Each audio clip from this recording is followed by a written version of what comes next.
మీరు ఎలాంటి బిజినెస్ చేస్తున్నా ఏఐ టూల్స్ ద్వారా మీ బిజినెస్ ని డబుల్ చేసుకోవచ్చు. జస్ట్ 49 రూపీస్కే ఏఐ టూల్. నమస్తే, వెల్కమ్ టు సుమన్ టీవీ. నేను విష్ణు. ప్రస్తుతంతో పాటు NISM and Crisil certified wealth manager Revanth Chalamala ఉన్నారు. వారితో మాట్లాడదాం. నమస్తే రేవంత్. నమస్తే అండి. రేవంత్, ఒక విషయాన్ని ఒక ఎగ్జాంపుల్ ద్వారా మాట్లాడుకుందాము.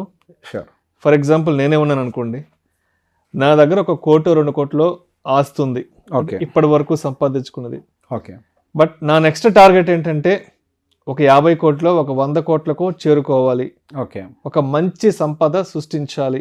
ఒక ఫిగర్ పెట్టుకుందాం, 50 100. సరే, ఒక 50 కోట్లు పెట్టుకుందాం. రైట్, 50.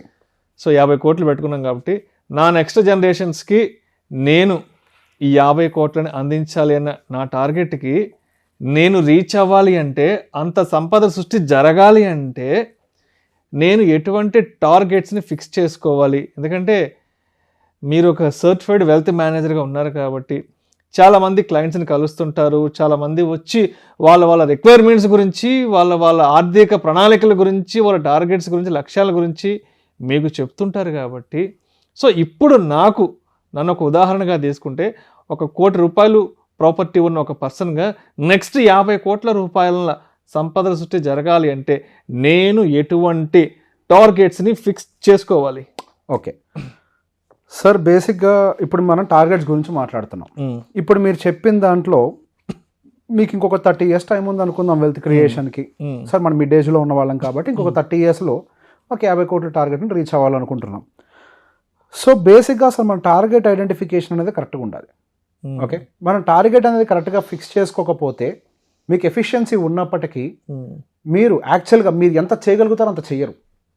ఇప్పుడు మీరు మీ శక్తి 100 కోట్లను చేయగలిగే శక్తి మీలో ఉండొచ్చు, కానీ మీరు టార్గెట్ 50 పెట్టుకున్నారు అనుకోండి ఫర్ ఎగ్జాంపుల్. ఓకే, సో దానివల్ల మీరు యాక్చువల్గా 100 కోట్లకు వెళ్ళాల్సిన వాళ్ళు 50 దగ్గర అవుతారు. I will tell you. మీరు ఏం చెప్పారు? ఎగ్జాంపుల్, నా దగ్గర 1 కోటి రూపాయలు, 2 కోట్లు నేను 1 కోటి తీసుకుంటా. ఓకే, మీరు ఏమీ చేయకపోయినా మీరు ఆ 1 కోటి రూపాయలని ఒక భూమి కొని వదిలేసిన 30 ఏళ్ళకి అది 30 కోట్లు అవుద్ది.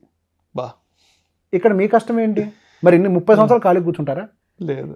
ఓకే, ఇదేంటి కన్జర్వేటివ్ స్టైల్. ఒకవేళ మీ గురించి నాకు తెలుసు, బేసిక్గా ఒక్కొక్కరిని ఒక్కొక్కలాగా అనాలిసిస్ చేస్తాము. మీ గురించి నాకు కొంత అవగాహన ఉంది. మీరు ఒక మోడరేట్ రిస్క్ అని తీసుకోగలుగుతారు. మీరు మోడరేట్ రిస్క్ తీసుకొని ఒక నార్మల్, ఇప్పుడు లార్జ్ క్యాప్లు మనకి మ్యూచువల్ ఫండ్స్లో మినిమం 17% ఇస్తున్నాయి. 16తో క్యాలిక్యులేట్ చేసిన మీరు 1 కోటి రూపాయలు అందులో పెడితే అది 85 కోట్లు అవుద్ది. మీరు కొద్దిగా అగ్రెసివ్గా స్టెప్ తీసుకుంటే స్మాల్ క్యాప్లు ఏదైతే 25, 26, 27 ఇస్తున్నాయి. 20 టార్గెట్తో పనిచేసిన 200 కోట్లు అవుద్ది అది. ఇప్పుడు మీ టార్గెట్ కరెక్ట్గా పెట్టారు, 50 కోట్లు తప్పుగా పెట్టుకున్నారా?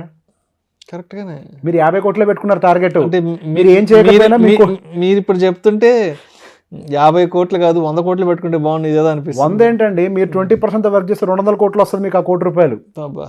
సో మీ టార్గెట్ 200 కోట్లు కాదు, మీ టార్గెట్ కనీసం 300 కోట్లకు ఉండాలి. మీరు ఏ పని చేయకపోయినా ఇప్పుడు మీ దగ్గర ఉన్న 1 కోటి రూపాయలు 200 కోట్లకి తీసుకెళ్తుంది కదా. సో దీనికి ఏం మనం ఏమి రాళ్ళు కొట్టబల్లే, ఏ పని లేదు, బస్తాలు మోయబడలేదు. కరెక్ట్గా ఇన్వెస్ట్ చేస్తే చాలు. ఇన్వెస్ట్ చేసి ఒక స్ట్రాటజీతో, ఒక విజన్తో ఇన్వెస్ట్ చేయాలి అంతే. ఓకే, అంతేగాని ఏదో భుజాల మీద బండరాలు మోసేసి రాత్రికి ఆటో రిక్షా దొక్కేసి ఇంత అవసరం. మార్కెట్ గ్రో అవుతూ మిమ్మల్ని అక్కడికి తీసుకెళ్ళిపోద్ది. సో ఈ లోపల మీరు పని చేస్తున్నారు, మీ ఫ్యామిలీలో కూడా వర్కింగ్ ఉన్నారు, మీరు ఈ లోపల డబ్బులు సంపాదిస్తూ ఉంటారు, ఇంకా సేవింగ్స్ చేస్తారు, ఇన్వెస్ట్మెంట్స్ చేస్తారు. సో 200 కోట్లు కొద్దిగా అగ్రెసివ్గా ఇన్వెస్ట్ చేస్తేనే వచ్చేస్తున్నాయి. మరి ఈ 30 సంవత్సరాల గ్యాప్లో మీరు ఇంకా వెల్త్ని క్రియేట్ చేయాలి. సో బేసిక్గా మీ గోల్ సెట్టింగ్ క్లియర్గా ఉండాలి. ఇక్కడ 200 కోట్లు అసలు మీ టార్గెట్ కాదు. మీరు ఏం చేయకపోయినా ఆ 1 కోటి రూపాయలు సంపాదించి పెట్టే అసలు 20% CAGR ఉండేటువంటి రిటర్న్ క్రియేట్ చేసేటువంటి ఒక పోర్ట్ఫోలియో ఎలాకేషన్ పెట్టుకుంటే చాలు. ఇన్వెస్ట్మెంట్ ఇన్స్ట్రుమెంట్ లో ఎలాకేషన్ కరెక్ట్గా ఉండాలి. సో అట్లా ప్లాన్ చేసుకుంటే అదే 200 కోట్లు అవుతుంది, 1 కోటి రూపాయలే. ఇప్పుడు మీరు ఇంకా సంపాదిస్తున్నారు, కన్సిడర్ చేద్దాం, నేను ఎగ్జాంపుల్గా చెప్తున్నా. ఫర్ ఎగ్జాంపుల్, మీరు, మీ వైఫ్, మీ ఫ్యామిలీ ఇన్కమ్ 2 లక్షలకు ఉందనుకుందాం. ఓకే, మీరు 2 లక్షలు ప్రతి నెల సంపాదిస్తుంటే ఎంత వద్దన్నా కానీ మన బేసిక్ థంబ్ రూల్ ప్రకారం 20 to 30% అయితే ఇన్వెస్ట్మెంట్స్కి పంపించాలి కదా. అంటే 2 లక్షల్లో 40,000 రూపాయలు మీరు ఇన్వెస్ట్మెంట్స్ చేయాలి కదా. సో 40,000 రూపాయలు మీరు SIP ఇప్పుడు కాన్స్టెంట్గా చేసుకుంటూ పోయినా అదొక 35 కోట్లు అవుద్ది. ఏది? మోడరేట్ రిస్క్ తోటే. ఓకే, కొంచెం అగ్రెసివ్గా తీసుకున్నారంటే ఒక 60 కోట్లకు కూడా వెళ్ళొచ్చు. ఓకే, మీరు ఈ గ్యాప్లో మీకు సంపద పెరగదా, మీ ఇన్కమ్ పెరగదా, మీ ఇన్కమ్ పెరుగుద్ది కదా, మీ సేవింగ్స్ కూడా పెరుగుద్ది కదా. సో నెక్స్ట్ 100 crores మీరు ఏం చేయకుండానే జస్ట్ ఇట్లాంటి లైఫ్ స్టైల్ వెళ్ళిపోయినా ఇంకో 100 కోట్లు సంపాదించేస్తారు. సో ఇప్పుడు మీ టార్గెట్ ఏంటి? ఇక్కడ 200 ఏమో మీకు ₹1 కోటి సంపాదించేసింది, ఇంకో 100 కోట్లు ఇదే జీతం ఉన్నా మీరు సంపాదించవచ్చు ఈజీగా. 20% సేవ్ చేసే చాలు మీ శాలరీలో. 2 లక్షలు 20% 40,000 మీరు పెంచుకుంటూ వెళ్తారు. కొద్దిగా అగ్రెసివ్గా వర్క్ చేశారు, కొద్ది పెంచుకుంటూ వెళ్తే బై డిఫాల్ట్గా ఇంకో 100 వచ్చేస్తుంది. ఇప్పుడు మీ టార్గెట్ ఇంకో 100కి ఏం చేయటం, 400 కోట్లు మీ టార్గెట్ పెట్టుకొని అక్కడికి రీచ్ అవ్వటం కోసం కష్టపడి మీరు ఇన్కమ్ని పెంచి ఇన్వెస్ట్ చేయాలి. అర్థమైందా? అప్పుడు మనలో ఒక జీల్, ఒక ఫైర్ అనేది ఎప్పుడు ఇది ఉంటుంది. మన కెరియర్ని అప్గ్రేడ్ చేసుకోవాలి, నా ఇన్కమ్ని పెంచాలి, నా ఇన్కమ్ పెరిగే కొద్ది పర్సెంటేజ్ ఆఫ్ ఇన్వెస్ట్మెంట్ సేవింగ్స్. 2 లక్షలు ఇప్పుడు 40,000, ఇప్పుడు రేపు 4 లక్షలు ఇన్కమ్ అయింది అనుకోండి, 80,000 సేవ్ చేయొచ్చు. నేను 80,000 ఇన్వెస్ట్ చేయొచ్చు. నేను 80,000 ఇన్వెస్ట్ చేస్తే నా పోర్ట్ఫోలియో ఎంత దూరం ట్రావెల్ చేస్తుంది? ఓకే, ఈ బేసిక్ క్యాలిక్యులేషన్ పెట్టుకోండి. ఇప్పుడు ఇందాక చెప్పినట్టుగా సింపుల్గా మీకు ఎస్ఐపి క్యాలిక్యులేషన్ సింపుల్గా చెప్తాను. మీరు ఇప్పుడు మనం 40,000 రూపాయలతో చెప్పాం, 80,000 రూపాయలతో చేస్తే ఇంకో 100 కోట్లు ఈజీగా వచ్చేస్తుంది. ఇంకా పెంచితే ఎంత అవుద్ది? మీ టార్గెట్ మీరు 400 కోట్లతో పెట్టుకొని ప్రయాణం మొదలు పెట్టండి. 300 నుంచి 350 ఖచ్చితంగా రీచ్ అవుతారు. మీరు ఫస్ట్ ఏం చెప్పారు? నాకు 50 కోట్లు అన్నారు. అసలు మీ టార్గెటే కాదు, మీరు రాంగ్ ఐడెంటిఫికేషన్లో ఉన్నారు. ఇప్పుడున్న మీ కెపాసిటీ మినిమం 300 నుంచి 350 కోట్లు రానున్న నెక్స్ట్ 30 yearsలో. అర్థమైందా? నేను లాజిక్ లేకుండా అని చెప్పానా? మీ ₹1,00,00,000 20% CAGR ఇచ్చేటువంటి పోర్ట్ఫోలియో అలొకేషన్లో పెట్టండి, అది 200 కోట్లకి వెళ్ళిపోద్ది. 20% CAGR. ఇప్పుడు ప్రతి ఒక్క స్మాల్ క్యాప్ మ్యూచువల్ ఫండ్ 25, 26, 27% CAGRలో ఉన్నాయి.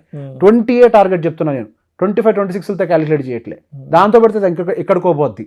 మీ 2 లక్షల ఇన్కమ్ తోటి 20% సేవ్ చేయండి, ఇంకొక 100 కోట్లు ఈజీగా రీచ్ అవుతారు. మీరు కొద్దిగా స్కేలప్ చేయండి. 300 నుంచి 400 కోట్ల మధ్యలోకి మీరు ఈజీగా రీచ్ అవుతారు. మీ టార్గెట్ 400 పెట్టుకోండి, 350 కైనా రీచ్ అవుతారు.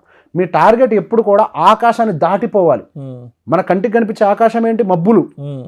మన టార్గెట్ ఎక్కడ ఉండాలి అని అంటే సూర్యుడి వరకు వెళ్ళాలి. అప్పుడు మన ప్రయాణం దాని సగమో పావుకో వెళ్తాం. మనం ఫస్ట్ ఫ్లోర్కే నిచ్చెనేస్తే ఎక్కడికి ఎక్కుతామండి? ఇంకా మన టార్గెట్ ఎక్కడికో ఉండాలి. దాన్ని ఎక్కడానికి ట్రై చేస్తూ ఒక లెవెల్కి రీచ్ అయినా happy. Aim for high. So మొత్తానికి ఏదైనా సరే ఒక స్ట్రాటజికల్గా, ఒక విజన్తో, ఒక డిసిప్లైన్డ్ మేనర్తో ఇన్వెస్ట్మెంట్ ప్లాన్ చేసుకోవాలి. ఎగ్జాక్ట్లీ. ఇక్కడే వెల్త్ మేనేజర్ యొక్క రోల్ వస్తుంది. ఇప్పుడు మీ కెపాసిటీ ఉన్న మీ టార్గెట్ ఐడెంటిఫికేషన్ కూడా మీకు తెలియలేదు, రైట్?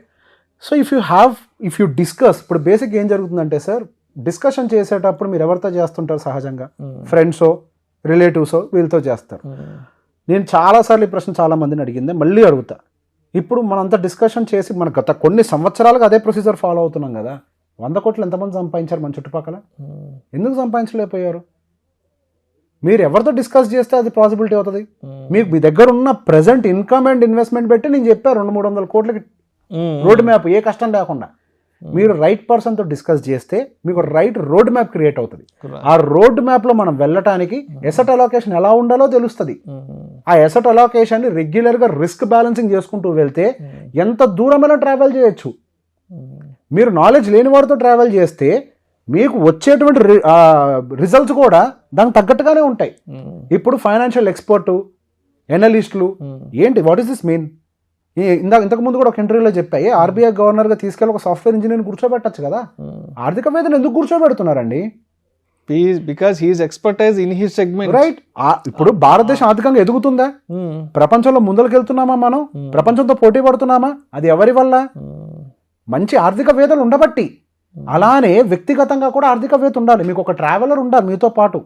మీరు ఒక్కళ్ళే. మొన్న ఈ మధ్య మనకి ఒక ఇంటర్వ్యూలో సార్ చెప్పారు, మొన్న గిరిబాబు గారు, ఒక పిరికివాడు శ్మశానం దాటాలంటే కష్టం. 2 పిరుకోళ్ళు ఉన్నా పర్లే, తోడుకి తోడు ఉంటే, ఒకళ్ళు తోడు ఒకళ్ళు ఉంటే కళ్ళు మూసుకొని శ్మశానం దాటేస్తారు వాళ్ళు. అర్థమైందా పాయింట్? తోడు ఉండాలి. మీరు తోడుని కరెక్ట్ గా పిక్ చేస్తే మీకు రోడ్ మ్యాప్ క్లియర్ గా ఉంటుంది. మీకు రోడ్ మ్యాప్ క్లియర్ గా ఉంటే ట్రావెల్ చేయడం ఈజీ అండి. Travel with a plan, travel without a plan ఎంత డిఫరెన్స్ ఉంటుంది. అలానే ఇది కూడా, ఎనీథింగ్ ఈజ్ అచీవబుల్. దాన్ని మేము మీ రియల్ కండిషన్స్కి గ్రౌండ్ లైన్ పెట్టుకొని మీ రిస్క్ ప్రొఫైలింగ్ చూసుకుంటూ దానికి అనుకూలంగా అడ్జస్ట్ చేసుకుంటూ పోదాం. You will grow.